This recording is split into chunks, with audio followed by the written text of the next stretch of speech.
சஹரில பரக்கத்து இருக்கிறது என்று பெருமானார் ஸல்லல்லாஹு அலைஹி வஸல்லம் அவங்க நமக்கு சொல்லிக் கொடுத்திருக்கிறாங்க. அந்த சஹருடைய உணவு கம்மியா இருந்தாலும் அல்லது எச்சா இருந்தாலும் நல்ல திருப்தியா சந்தோஷமா சாப்பிட்டுட்டு நம்முடைய நோன்பை துவங்கலாம் என்று அந்த துவக்க நேரத்துல ஃபஜ்ருக்கு மக்கள் சாரை சாரையாக பள்ளிவாசலுக்கு வருகை தந்து நாம் தொழுகணும், இபாதத்தை செய்யணும். இந்த சிந்தனை எல்லாம் வருகிறது அன்புமிக்கவர்களே. யோசிச்சு பாருங்க, என்ன காரணம் என்று சொன்னால் நபிகள் நாயகம் ஸல்லல்லாஹு அலைஹி வஸல்லம் அவங்க அன்றே சொல்லிவிட்டார்கள். என்ன சொல்லிட்டாங்க?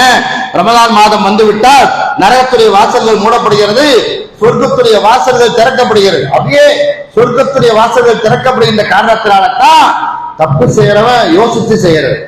யாராவது சுகர் பேஷண்ட் முடியலைங்க, இருந்தாலும் டீ குடிக்கணும்னா ஒளிஞ்சு மறந்துதான் டீ குடிப்பார். என்ன காரணம் என்றால் அழைக்கக்கூடிய ஊர் அழைப்பாளர் இருக்கிறார். அந்த அழைப்பாளர் சொல்வாரு, யா பாகியல் கைர், நன்மையை தேடக்கூடியவனே, அக்பில், நீ நன்மை நோக்கி முன்னேறி போ, நன்மை நோக்கி முன்னேறி போ.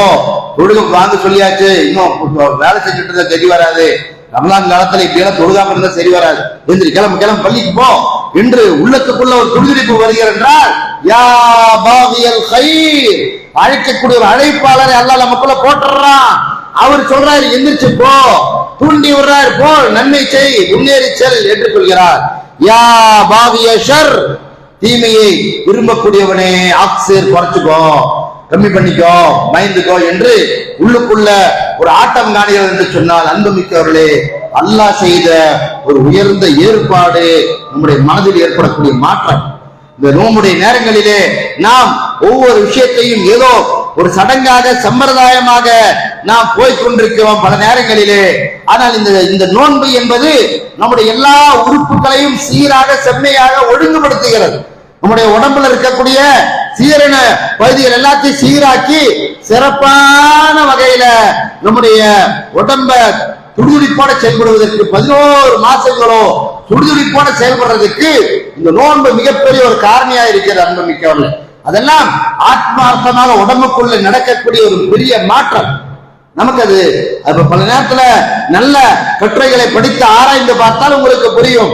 உடம்புக்குள்ள நடக்கக்கூடிய மாற்றம் அல்லாஹ் சுப்ஹானஹு வ தஆலா தரக்கூடிய பாக்கியம் அது எல்லாம்.